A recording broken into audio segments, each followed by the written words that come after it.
Hello guys, in today's video I'm going to show you how to use Spotify as the status on Discord. Let's begin. First, open your Discord application. I want you to go over here, click on user settings, connections. Over here, you need to integrate first your Spotify. Choose view more and click on Spotify. It will open a new window.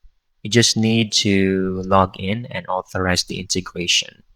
You can now go back over here because it will only take a few seconds. Make sure display Spotify as your status is enabled. All right.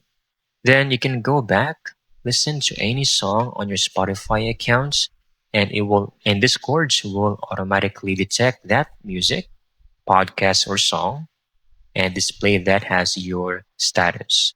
And that's it. You're done. I hope you found this video very helpful.